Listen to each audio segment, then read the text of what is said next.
بسم اللہ الرحمن الرحیم الحمد للہ نحمده ونستعینه ونستغفره ونؤمن به ونتوکل علیہ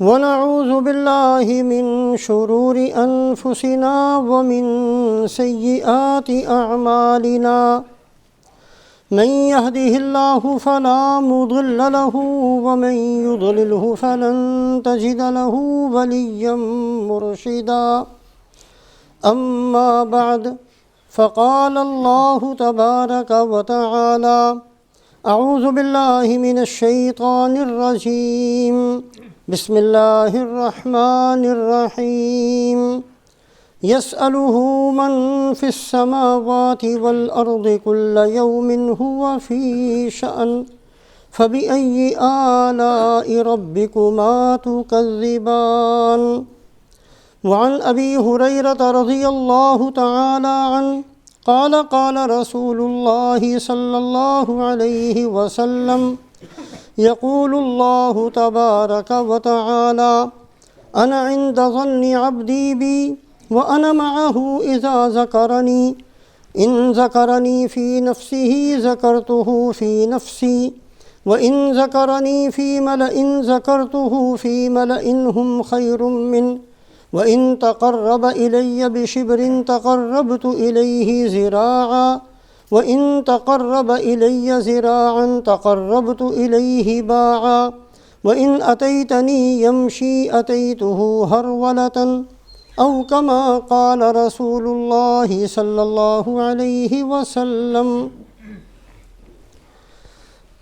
اللہ رب العزت نے اپنے فضل و احسان سے اور اپنے کرم اور اپنی سخاوت سے اپنے ہر بندے کو اتنی نعمتیں عطا فرمائی ہیں، ظاہری طور پر بھی اور باطنی طور پر بھی، نظر آنے والی بھی اور نظر نہ آنے والی بھی، اتنی نعمتیں ہیں کہ نہ ان کو گنا جا سکتا ہے، نہ ان کو شمار کیا جا سکتا ہے، نہ ان کو سوچا جا سکتا ہے۔ لیکن سورہ الرحمن کے اندر اللہ رب العزت نے بہت ہی بڑی اور بہت ہی اہم ترین اپنی نعمتوں کو ذکر فرما کر ایک سورت کے اندر 31 مرتبہ اللہ نے بندوں سے سوال کیا، فَبِأَيِّ آلَاءِ رَبِّكُمَا تُكَذِّبَانِ، کہ میری کن نعمتوں کو تم جھٹلاؤ گے۔ بڑی نعمتیں، ویسے بے شمار نعمتیں ہیں، لیکن بہت ہی اہم قسم کی اور بہت ہی بڑی قسم کی نعمتیں سورہ رحمان کے اندر ذکر فرمائی ہیں، اور ایک ہی سوال اللہ پاک نے 31 مرتبہ انسانوں سے اور جنوں سے پوچھا۔ رسول پاک علیہ الصلاۃ فرماتے ہیں کہ میں نے یہ صورت شریفہ جنات کو بھی سنائی، اور جب بھی یہ آیت شریفہ میں ان کے سامنے پڑھتا تھا، فَبِأَيِّ آلَاءِ رَبِّكُمَا تُكَذِّبَانِ، تو تمام کے تمام جنات بیک زبان اس کے جواب میں کہتے تھے، لا بِشَيْءٍ مِّن نِعْمَتِكَ رَبَّنَا نُكَذِّبُ، اے اللہ ہم آپ کی کسی بھی نعمت کا انکار نہیں کر سکتے۔ 31 مرتبہ اللہ پاک نے ایک سوال کیا ہے کہ میری کس نعمتوں کو جھٹلاؤ گے۔ حضرت علی رضی اللہ تعالیٰ عنہ فرمایا کرتے تھے کہ پورے قرآن پاک کے اندر سورہ الرحمن کا لقب عروس القرآن ہے۔ جیسے دلہا یا دلہن کی ایک نمایاں حیثیت ہوتی ہے شادی کے مجمع کے اندر، حالانکہ بڑی حیثیت والے اس مجمع میں موجود ہوتے ہیں، باپ بھی ہوتا ہے، چچا بھی ہوتا ہے، بڑے بھی ہوتے ہیں، لیکن ایک خاص نظر کے ساتھ دلہا یا دلہن کو دیکھا جاتا ہے۔ اسی طریقے سے سورہ الرحمن قرآن پاک کے اندر اور بھی صورتیں ہیں، بہت اہم ہیں، بڑی فضیلتوں والی ہیں، لیکن سورہ الرحمن کا لقب عروس القرآن، پورے قرآن کی دلہن، حضرت علی رضی اللہ تعالیٰ عنہ فرماتے تھے کہ اس کا لقب یہ ہے۔ جو آیت شریفہ ابھی پڑھی ہے، اس آیت شریفہ کے اندر بھی اللہ پاک نے اپنی دو بہت ہی عظیم قسم کی نعمتوں کو ذکر فرمایا۔ ایک تو اللہ فرماتے ہیں یسألہ من فی السماوات والارض، اللہ کے سامنے سوال کرتی ہے ہر مخلوق جو آسمانوں میں ہے، جو زمینوں میں ہے۔ ہر مخلوق محتاج ہے اللہ پاک کی، اپنے وجود میں بھی محتاج، اپنے استعمال میں بھی محتاج، اپنی بقا میں بھی محتاج، اور اپنے آپ کو اللہ کی رحمت کا مستحق بنانے میں بھی محتاج، اور اللہ کے غضب اور اللہ کے غصے سے محفوظ رہنے کے اندر بھی محتاج۔ یسألہ من فی السماوات والارض، جو کچھ بھی آسمانوں میں ہے اور جتنی بھی مخلوقات زمینوں کے اندر ہیں، سب کی سب اللہ کے سامنے ہاتھ باندھ کر سوال کرتی ہیں، اور اللہ سب کے سوالوں کو پورا فرماتے ہیں۔ رسول پاک علیہ السلام فرماتے ہیں کہ سورج جو زمین سے 13 لاکھ گنا بڑا ہے، یہ بھی چلتے چلتے اللہ کے سامنے سجدہ کرتا ہے، اور اللہ سے نکلنے کی، طلوع ہونے کی اور باقی رہنے کی اجازت مانگتا ہے، اور اللہ کی طرف سے اجازت ملتی ہے تو یہ چلتا رہتا ہے۔ ایک دن ایسا آئے گا قرب قیامت کے اندر کہ سورج آگے چلنے کی اجازت مانگے گا تو اللہ کی طرف سے اجازت نہیں ملے گی۔ 3 دن کے برابر سورج کھڑا رہے گا، اور پھر جہاں آ کر رکا تھا وہیں سے پیچھے کی طرف لوٹ جائے گا، جس کو کہتے ہیں علامات قیامت کے اندر، کہ قیامت کی نشانیوں میں سے ایک نشانی یہ بھی ہے کہ سورج مغرب کی طرف سے نکلے گا، اور جس وقت مغرب کی طرف سے نکلے گا یہ توبہ کے دروازے کے بند ہونے کا وقت ہوگا۔ اتنا بڑا سورج ہے لیکن پھر بھی اللہ سے اجازت مانگ کر آگے چلتا ہے۔ تو ایک تو اللہ پاک نے اس آیت شریفہ کے اندر یسألہ من فی السماوات والارض، اللہ اتنے بڑے ہیں، اللہ اتنی عظمت والے ہیں، اللہ اتنا دینے والے ہیں، اور اللہ کے خزانے اتنے وسیع ہیں۔ یسألہ من فی السماوات والارض، کہ آسمانوں کی مخلوقات بھی اور زمینوں کی مخلوقات بھی سب کی سب اللہ سے سوال کرتے ہیں۔ اور دوسری بات اللہ رب العزت نے اسی آیت شریفہ کے اندر فرمائی کل یوم ہوا فی شأن، ہر روز اللہ پاک کی ایک الگ سے شان ہوتی ہے۔ اللہ رب العزت فیصلے فرماتے ہیں، کسی کی عزت کا فیصلہ ہوتا ہے، کسی کی ذلت کا فیصلہ ہوتا ہے۔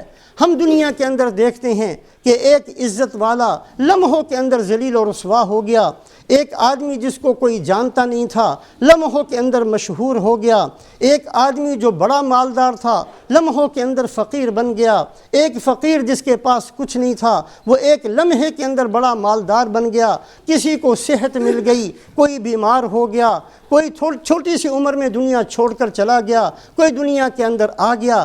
اللہ رب العزت ہر آن ہر گھڑی کسی نہ کسی فیصلے کو فرماتے ہیں، کل یوم ہوا فی شأن، ہر آن ہر گھڑی اللہ پاک کی ایک الگ سے شان ہوتی ہے۔ یہ اللہ رب العزت نے اس آیت شریفہ کے اندر اپنی 2 نعمتوں کو ذکر فرمایا۔ اسی وجہ سے رسول پاک علیہ السلام نے اپنی امت کی تربیت فرمائی، اپنی امت کو یہ سکھایا کہ دیکھو کسی موقع پر بھی کوئی گناہ معمولی سمجھ کر، ہلکا سمجھ کر اختیار نہ کر لینا، اس لیے کہ ہو سکتا ہے اس وقت اس گناہ کا کرنا تمہارے لیے مصیبت کا سبب بن جائے، تمہارے لیے ہلاکت کا سبب بن جائے۔ اللہ کی ایک شان ہوتی ہے، کبھی اللہ پاک پکڑنے پر ہوتے ہیں، کبھی اللہ پاک چھوڑنے پر ہوتے ہیں، کبھی اللہ پاک معاف کرنے کے شان میں ہوتے ہیں، کبھی اللہ پاک پکڑنے کی شان میں ہوتے ہیں، کبھی دینے کی شان میں ہوتے ہیں، کبھی چھین لینے کی شان میں ہوتے ہیں، کبھی بلند کرنے کی شان ہوتی ہے، کبھی نیچے گرا دینے کی شان ہوتی ہے۔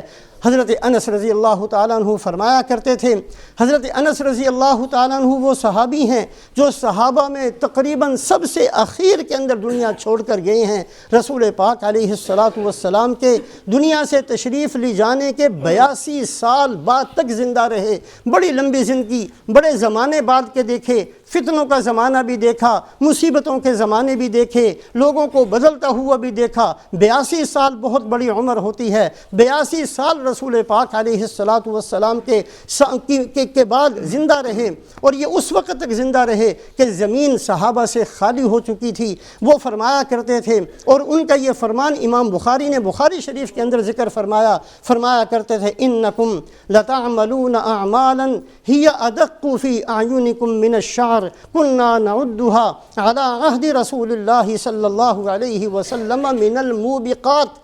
اے لوگو، تم ایسے کام کر جاتے ہو جو کام تمہارے نگاہوں میں بال سے بھی زیادہ باریک ہوتے ہیں، بڑا معمولی سمجھ کر اس کو اختیار کر لیتے ہو، کر گزرتے ہو، دن میں بھی ان کاموں کو کرتے ہو، راتوں کو بھی ان گناہوں کو کرتے ہو، حالانکہ ان کاموں کے قریب جانا بھی ہم ان کو ہلاک کر دینے والا سمجھا کرتے تھے رسول پاک علیہ الصلاۃ والسلام کی موجودگی میں۔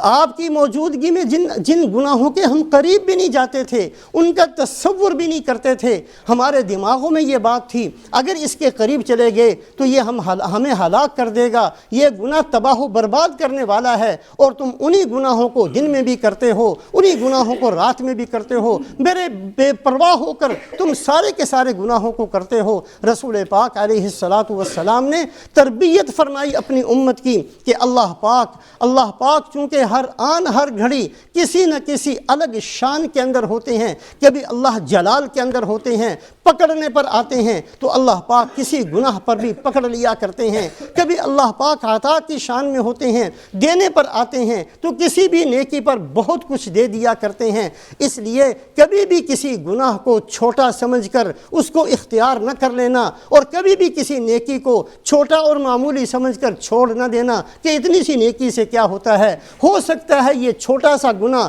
تمہاری بربادی کا سبب بن جائے، اور ہو سکتا ہے یہی چھوٹی سی نیکی تمہارے لیے بہت کچھ دلوانے کا سبب بن جائے۔ حضرت عائشہ رضی اللہ تعالیٰ عنہا سے رسول پاک علیہ الصلاۃ والسلام نے یہ فرمایا، اے عائشہ، یا عائشہ ایاکی ومحقرات الذنوب فإن لها من اللہ طالبا۔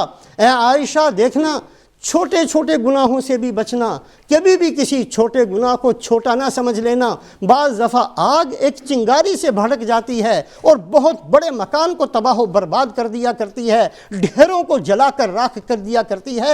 کبھی کبھی ایک بہت بڑی آگ کے پیچھے ایک چنگاری ہوتی ہے چھوٹی سی۔ کبھی بھی کسی گناہ کو معمولی نہ سمجھنا۔ ایاکی ومحقرات الذنوب، چھوٹے گناہوں سے بھی بچنا۔ فإن لها من اللہ طالبا، اس لیے کہ اللہ پاک نے مطالبہ کرنا ہے، یہ اللہ کا فضل ہے کہ معاف کرنے پر آئیں تو بڑے گناہوں کو بھی بخش دیں، لیکن قاعدہ قانون یہی ہے کہ اللہ پاک نے ہر ذرے کے بارے میں پوچھنا ہے۔ وَمَن يَعْمَلْ مِثْقَالَ ذَرَّةٍ خَيْرًا يَرَى وَمَن يَعْمَلْ مِثْقَالَ ذَرَّةٍ شَرًّا يَرَى۔ اگر ذرہ کے برابر بھی نیکی ہے تمہارے سامنے آئے گی، اور اگر ذرے کے برابر بھی گناہ ہے وہ بھی تمہارے سامنے آئے گا۔ اللہ کا قاعدہ اور اللہ کا قانون یہی ہے۔ مغفرت اللہ کی بہت وسیع ہے، اس لیے چھوٹے گناہوں سے بھی بچنا، چھوٹے گناہوں سے بھی بچنا۔ تو رسول پاک علیہ الصلاۃ والسلام نے یہ تربیت فرمائی اپنی امت کی، ہر نیکی کی طرف سبقت کرنے والے اور ہر گناہ سے بھاگنے والے اور ہر گناہ کو چھوڑ کر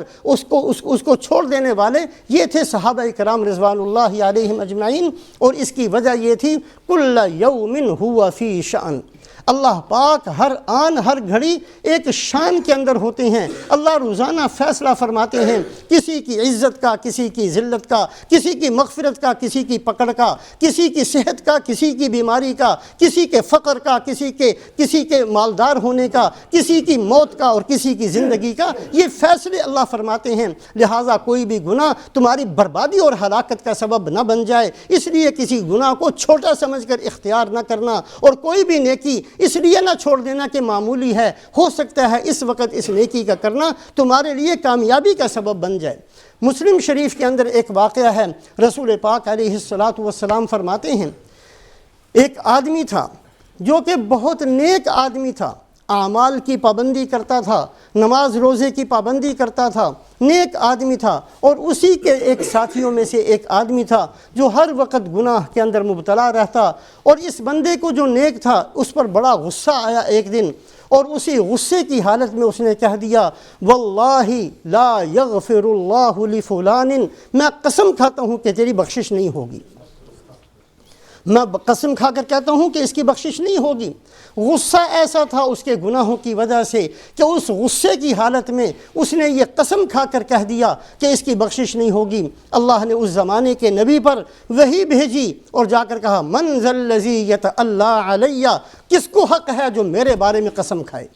اس نے میرے بارے میں قسم کیوں کھائی جبکہ میں یہ اعلان کر چکا ہوں کہ میں صبح کو بھی اپنے ہاتھ پھیلاتا ہوں، ان اللہ یبسط یدہ باللیل لیتوب مسیء النہار، اللہ رات کے وقت ہاتھوں کو پھیلاتے ہیں تاکہ دن میں گناہ کرنے والے آئیں اور توبہ کریں، میں ان کے گناہوں کو بخش دوں، اور صبح کو اللہ پاک ہاتھ پھیلاتے ہیں تاکہ رات کے اندر گناہ کرنے والے آئیں اور میں ان کے گناہوں کو بخش دوں۔ اللہ کہتے ہیں انی لغفار لمن تاب، میں گناہوں کو بخشنے والا ہوں۔ من ذا الذی یتعلی علی، کس کو حق تھا میرے بارے میں قسم کھانے کا؟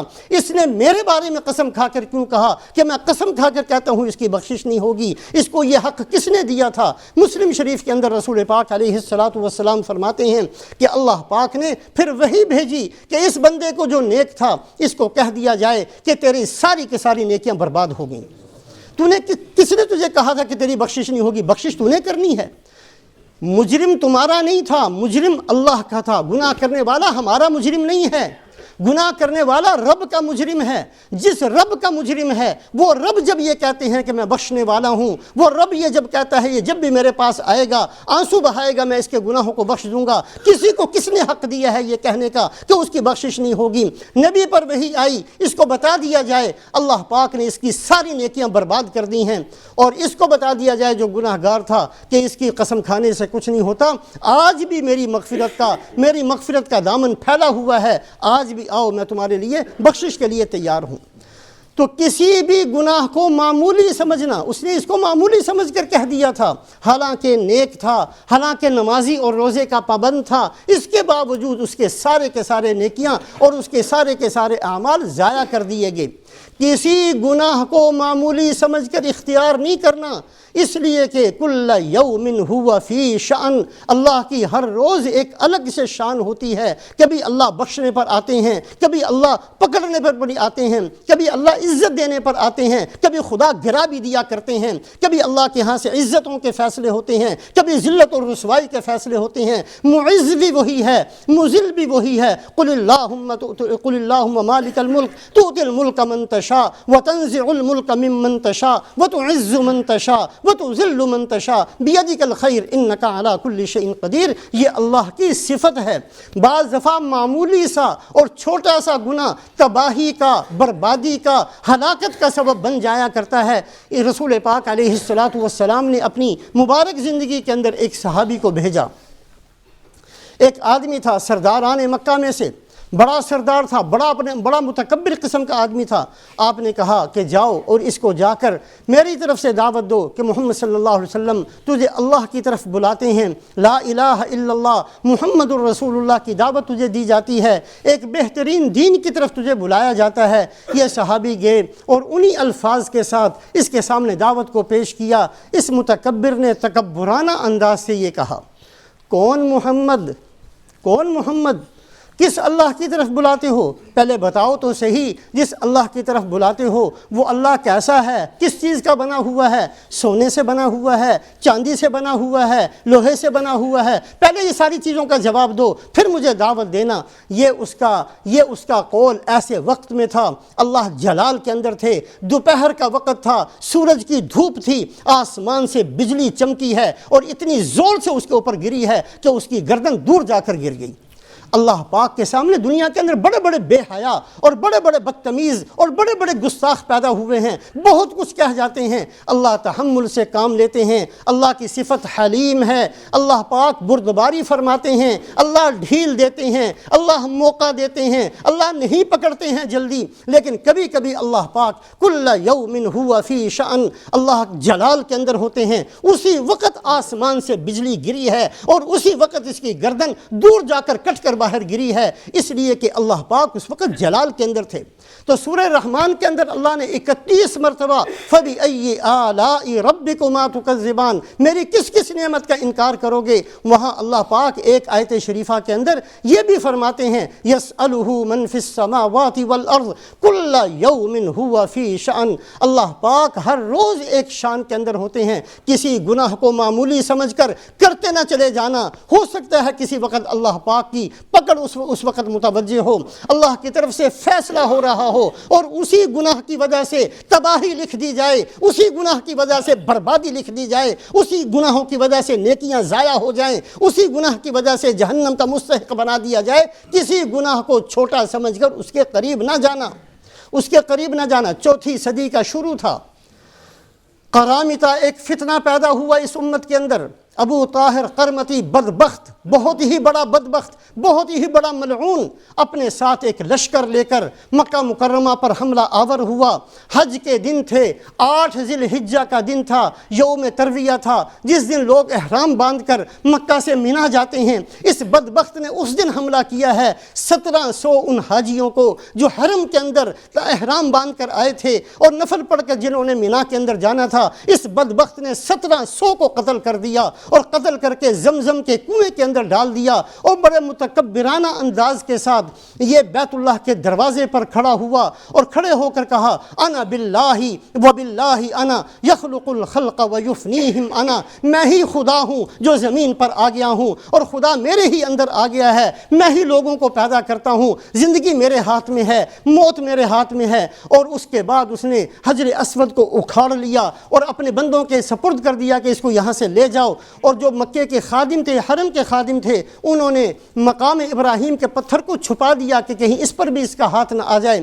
پھر ایک بدبخت کو اپنے ساتھیوں سے کہا یہ میزاب رحمت کو بھی اکھاڑ دو، اور پھر لوگوں کو متوجہ ہو کر کہا کہ لوگوں کہاں چلا گیا تمہارا قرآن جس کو تم پڑھتے ہو اور جس کے اندر یہ لکھا ہوا ہے من دخلہ کان آمنا، جو حرم کے اندر آ گیا اس کو امن مل گیا۔ بتاؤ کون سا امن ہے؟ میں نے جس کو چاہا اس کو قتل کر دیا، جس کو چاہا میں نے زمزم کے کنویں کے اندر ڈال دیا، جس کی چاہا میں نے گردن اتار دی۔ کون سا امن مل گیا ان کو؟ کون سا قرآن تم پڑھتے ہو من دخلہ کان آمنا؟ کہاں چلا گیا وہ تمہارا قرآن؟ اتنا تکبر کے ساتھ اور اتنی بدبختی کے ساتھ اس نے یہ الفاظ کہے۔ ایک مسلمان کھڑا ہوا، اس نے کہا او بے حیا، تو نے آیت شریفہ کا مطلب ہی صحیح نہیں سمجھا۔ اس کا مطلب یہ ہے کہ جو حرم کے اندر آ جائے اس کو امن دیا جائے، یہ مطلب نہیں ہے کہ اس کے اوپر کوئی ظلم نہیں کر سکتا، کوئی ظالم یہاں داخل نہیں ہو سکتا، یہ مطلب نہیں ہے۔ مطلب یہ ہے کہ یہاں اگر کوئی جانور بھی آ جائے تو اس کو شکار نہ کرنا، یہاں کوئی مجرم بھی آ جائے تو اس کے جرم کی سزا حرم کے اندر نہ دینا، اس کو باہر لے کر چلے جانا،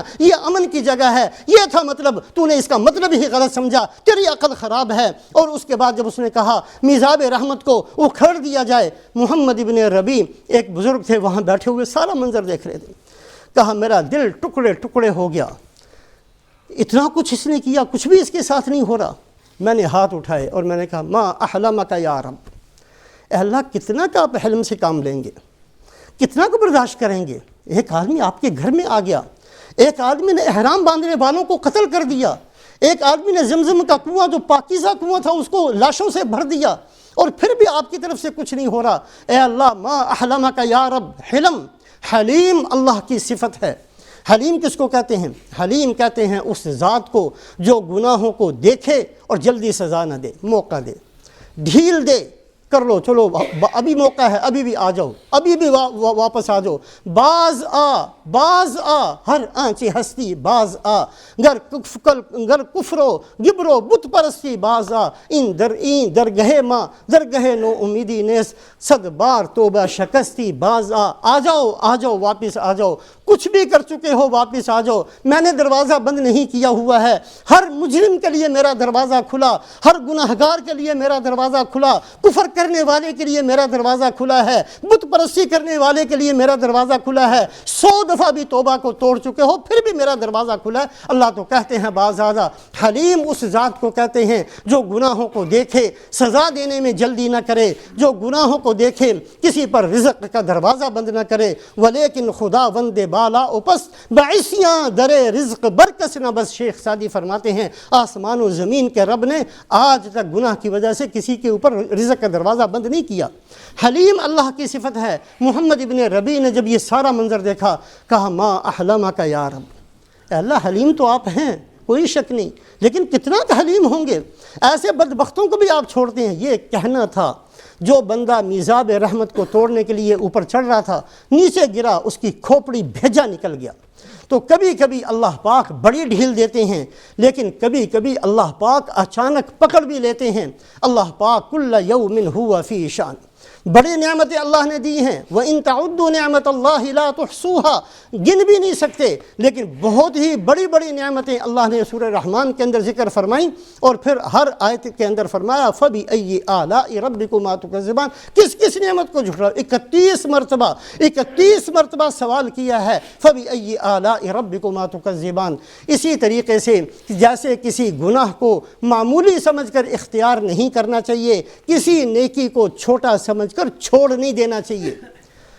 رسول پاک علیہ السلام نے ارشاد فرمایا لا تحقرن من المعروف شیئا، کبھی بھی کسی نیکی کو ہلکا نہ سمجھنا۔ ولو ان تلقى اخاك بوجه طلق، اگر کچھ بھی نیکی نہ کر سکتے ہو، اپنے کسی مسلمان بھائی سے مسکرا کر ہی مل لیا کرو، یہ بھی تمہاری نیکی لکھ لی جائے گی۔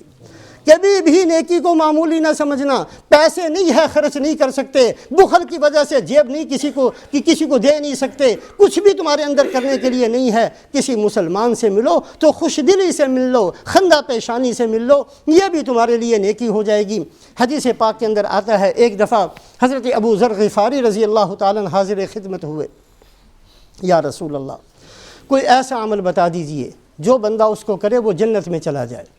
آپ صلی اللہ علیہ وسلم نے فرمایا ایمان۔ کہا جی ایمان تو ہے، اعمال کے بارے میں فرمائیے۔ آپ نے فرمایا اللہ نے جو رزق دیا ہے اس رزق میں سے خرچ کیا کرو۔ کہا جی یا رسول اللہ اگر کوئی بندہ ایسا ہے جس کے پاس ہے ہی کچھ نہیں، وہ خرچ کہاں سے کرے گا؟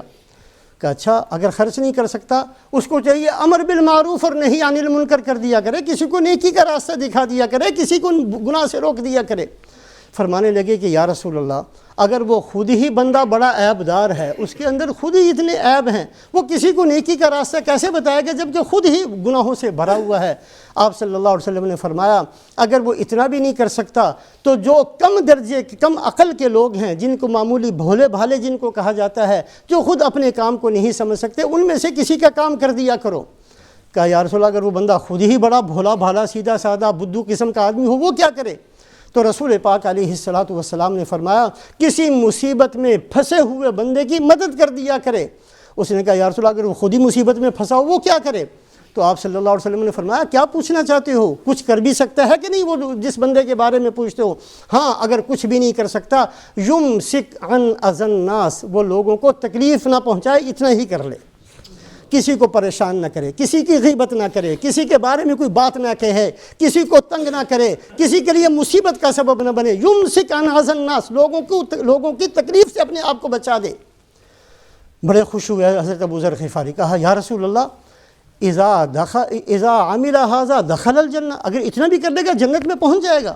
آپ نے فرمایا ہاں، قیامت والے دن ہر نیکی اللہ پاک نے اس کو اتنا اختیار دینا ہے، ہر چھوٹی سے چھوٹی نیکی اخذت بیدہ حتی تدخلہ الجنہ، ہر نیکی اپنے کرنے والے کا ہاتھ پکڑے گی اور اس کو جنت میں لے کر جائے گی۔ چھوٹی سے چھوٹی نیکی کو معمولی سمجھ کر چھوڑنا نہیں، چھوٹی سے چھوٹی نیکی کو۔ حدیث پاک کے اندر آتا ہے ایک جنازے میں رسول پاک علیہ السلام تشریف لے گئے، ایک معمولی قسم کا آدمی تھا۔ حضرت عمر رضی اللہ تعالیٰ فرمانے لگے یا رسول اللہ لا تصلی علیہ فإنہ رجل فاجر، اے اللہ کے نبی اس کی نماز جنازہ تو آپ نہ پڑھائیں، بہت برا آدمی تھا، بہت برا آدمی تھا، یہ اس کے اندر بہت عیب تھے، بڑے گناہ تھے۔ رسول پاک علیہ السلام نے بجائے حضرت عمر رضی اللہ تعالیٰ عنہ کو کچھ کہنے کے، جو مجمع تھا ان سے پوچھا بھائی تم میں سے کسی نے اس بندے کو کبھی بھی کوئی نیکی کرتے ہوئے دیکھا ہے؟ ایک آدمی کھڑا ہوا، یا رسول اللہ میں نے دیکھا ہے۔ ایک دفعہ مجاہدین کی ایک جماعت تھی، رات تھکے ہوئے آئے تھے، یہ بندہ کھڑا ہوا اور اس نے کہا تم آرام سے سو جاؤ، میں تمہاری پہرے داری کرتا ہوں۔ یہ ساری رات کھڑے ہو کر پہرا دیتا رہا۔ رسول پاک علیہ الصلاۃ والسلام مجمع کی طرف متوجہ ہوئے، ان اصحابک یظنون انک من اہل النار وانا اشہد انک من اہل الجنہ، اے مرنے والے یہ جتنے تیرے ساتھی کھڑے ہیں یہ تو سمجھتے ہیں کہ تو جہنمی ہے، میں اللہ کا رسول گواہی دیتا ہوں کہ تو جنتی ہے۔ ایک نیکی تھی، ایک نیکی اللہ پاک نے اس پر بخش دیا۔ کسی کو کبھی معمولی نہ سمجھنا، پتہ نہیں کس کی کس بات پر نیکی ہوگی، کس کی کس بات پر بخشش ہوگی، کس کی کس بات پر بخشش۔ حضرت حارثہ ابن نعمان رضی اللہ تعالیٰ عنہ، یہ وہ صحابی ہیں، رسول پاک علیہ الصلاۃ والسلام معراج میں تشریف لے گئے، حضرت بلال رضی اللہ تعالیٰ عنہ کی جوتوں کی آواز سنی، ان کے قرآن پڑھنے کی آواز سنی۔ حضرت جبرائیل علیہ السلام سے پوچھا یہ حارثہ کی آواز یہاں کیسے آ گئی، وہ تو دنیا میں تھے۔ کہا یا رسول اللہ دنیا میں ہی ہیں، جب قرآن پڑھتے ہیں اللہ فرشتوں کو کہتے ہیں ان کا قرآن سنو، اور اس کی وجہ یہ ہے کہ یہ اپنی ماں کی بہت خدمت کرنے والے ہیں، اپنی ماں کی سب سے زیادہ خدمت، آپ کے ساتھیوں میں سب سے زیادہ خدمت کرنے والے اپنی ماں کی حارثہ ابن نعمان ہیں، جس کی وجہ سے اللہ پاک نے ان کو یہ مقام اور مرتبہ دیا ہے کہ جب بھی وہ دنیا کے اندر زمین پر قرآن پڑھتے ہیں فرشتوں کو حکم ہوتا ہے کہ ان کی تلاوت کو سنا جائے۔ اور اس کے بعد حضرت حارثہ ابن نعمان آخری عمر میں نابینا ہو گئے، جہاں کمرے میں بیٹھتے تھے وہاں سے لے کر دروازے تک ایک رسی باندھ دی، جب بھی کوئی سائل آتا سوال کرتا اس رسی کو پکڑ کر دروازے تک جاتے اور اپنے ہاتھ سے اس کو صدقہ خیرات دیتے۔ بیٹے گھر کے افراد کہتے کہ ہمیں بتا دیتے ہم دے آتے جا کر، آپ خامخواہ اتنی تکلیف کرتے ہیں۔ فرماتے میں نے رسول پاک علیہ الصلاۃ والسلام سے سنا کہ جو آدمی اپنے ہاتھ سے کسی کی ضرورت کو پورا کرتا ہے اللہ پاک اس کے برے خاتمے سے اس کو بچاتے ہیں، اس کا خاتمہ اچھا ہوتا ہے، اس کی موت ایمان پر آتی ہے، اس کو کلمہ نصیب ہوتا ہے۔ میں یہ چاہتے ہوئے کہ مجھے بھی کلمہ نصیب ہو جائے یہ نیکی اپنے ہاتھ سے کرنا چاہتا ہوں۔ صحابہ بڑے بڑے عظمتوں اور بڑی بڑی شانوں کے باوجود چھوٹی چھوٹی نیکی کے پیچھے پیچھے جایا کرتے تھے کہ کوئی نیکی ہم سے رہ نہ جائے، ہر نیکی کو میں نے کر لینا ہے۔ رسول پاک علیہ الصلاۃ والسلام نے اپنی امت کی تربیت فرمائی۔ اخیر کے اندر اس بات کو ہم سامنے رکھیں، بڑے سے بڑے گناہ کو کر لینے کے بعد اللہ سے توبہ کرنا یہ ایمان ہے، اس کا نام ایمان ہے۔ اللہ خوش ہوتے ہیں، توبہ کو قبول فرماتے ہیں۔ لیکن پلان کر کے گناہ کرنا اور یہ سمجھ کر گناہ کرنا کوئی نہیں کرتے جاؤ کر بعد میں توبہ کر لیں گے، یہ جو ہمارا ذہن ہے، کوئی نہیں، جیسی بے ڈھنگی زندگی ہے ٹھیک ہے ایسے ہی چلتے رہو، جس گناہ کے عادی ہیں کرتے چلے جاؤ، توبہ کر لیں گے مرنے سے پہلے۔ یہ جو گناہ کی عادت ہے پلان کر کے گناہ کرنے، ایک ہے گناہ ہو جانا، پلان کر کے سوچ کے کہ کر لیں گے توبہ، کوئی نہیں کر لیں ابھی بڑی زندگی ہے کر لیں گے توبہ، اس گناہ کی وجہ سے مصیبتیں آتی ہیں۔ سورہ یوسف پڑھیں، اللہ پاک نے سورہ یوسف کے اندر حضرت یوسف علیہ السلام کے بھائیوں کا ذکر کیا۔ بھائیوں نے کیا کہا؟ اقتلوا یوسف او اطرحوہ ارضا یخل لکم وجہ ابیکم وتکونوا من بعدہ قوما صالحین۔ یہ جو ہر وقت ابا جان یوسف کرتے رہتے ہیں، ایک ہی طریقہ ہے کہ ان کو باپ سے دور کر دیں۔ اس کی ایک صورت تو یہ ہے کہ ان کو قتل کر دیتے ہیں، دوسری صورت یہ ہے کہ قتل بہت بڑا گناہ، چلو قتل نہیں کرتے لیکن ان کو کسی دور دراز جا کر کسی میدان میں کسی کنویں میں پھینک آتے ہیں۔ یہ پلان کا گناہ تھا، سوچ کر، یہ نہیں تھا کہ وہ یہ سمجھتے تھے کہ گناہ نہیں ہے، ہاں گناہ سمجھتے تھے۔ وَتَكُونُوا مِن بَعْدِهِ قَوْمًا صَالِحِينَ، بعد میں نیک بن جائیں گے، کوئی نہیں بڑا ٹائم ہے، ابھی کون سا مرنے لگے ہیں، ابھی تو جوانی ہے، بن جائیں گے گناہ، تہجد گزار بھی بن جائیں گے، ہم نمازیں پڑھنے والے بھی بن جائیں گے، ہم حاجی صاحب بھی بن جائیں گے، ہم بڑی ساری داڑھی بھی رکھ لیں گے، ہم سب کچھ کر لیں گے، لیکن ابھی بہت وقت ہے۔ یہ جو ذہن ہے یہ ذہن اللہ کو پسند نہیں ہے۔ یہ ذہن تھا حضرت یوسف علیہ السلام کے بھائیوں کا۔ اس کی سزا کیا ملی؟ اللہ نے ایسا فقر مسلط کر دیا کہ بار بار یوسف علیہ السلام کے پاس مانگنے کے لیے آئے ہیں، اور یہاں تک ایک دفعہ آئے جئنا ببضاعة مزجاة فأوف لنا الكيل وتصدق علينا ان اللہ یجزی المتصدقین، کہ اے یوسف اب تو ہمارے پاس دینے کے لیے قیمت نہیں ہے، مانگنا ہماری شان کے خلاف ہے، ہم نبیوں کی اولاد ہیں، سوال کرنا ہمیں زیب نہیں دیتا، سوال نہیں کرتے، تو کیا کر کے آئے ہیں؟ اپنے گھر کے استعمال شدہ جتنے برتن تھے وہ لے کر آئے ہیں، جئنا ببضاعۃ مزجات، استعمال شدہ چیزیں، گھر کا بستر، پٹھے پرانے کپڑے، گھر کے پیالے برتن، یہ ہم لے کر آئے ہیں۔ ہم جانتے ہیں کہ یہ قیمت نہیں بن سکتی، جو آپ دیں گے وہ بہت زیادہ ہوگا، یہ تو کسی کام کے نہیں ہیں، لیکن چونکہ ایک ظاہری شکل ہے تاکہ ہم بھیک مانگنے والوں میں شمار نہ ہوں، قیمت دے کر لینے والوں میں ہوں، قیمت بھی ہمارے پاس نہیں ہے۔ جئنا ببضاعۃ مزجات فاوف لنا الکیل وتصدق علینا، غلہ پورا دے دیں، صدقے کی نیت سے آپ دے دیں۔ اللہ صدقہ دینے والوں کو بڑا احسان کرتے ہیں۔ یہ اس حالت تک پہنچے ہیں کیوں؟ اس لیے کہ گناہ پلان کے ساتھ کیا تھا۔ یہ جو آج مصیبتوں کا شکار ہے، کبھی سوچیں کیوں ہیں ہم مصیبتوں کا شکار؟ پیسے اللہ نے دے دیے، گھر اللہ نے دے دیا، اولاد اللہ نے دے دی، کپڑوں کے سوٹ کیس بھر گئے، سب کچھ مل گیا، پھر بھی روتے کیوں ہیں؟ اس لیے روتے ہیں کہ ہمارے سارے گناہ پلاننگ کے ساتھ ہیں۔ ہم یہ سمجھتے ہیں کہ مرنے سے پہلے توبہ کر لیں گے۔ یہ نیتیں چھوڑ دیں، یہ مسلمان کی شان نہیں ہے۔ مسلمان بن کر جینا اور مسلمان بن کر اللہ سے مرنے کی امید رکھنا، یہ ہمارا کام ہے۔ اللہ ہم سب کو عمل کی توفیق نصیب فرمائے۔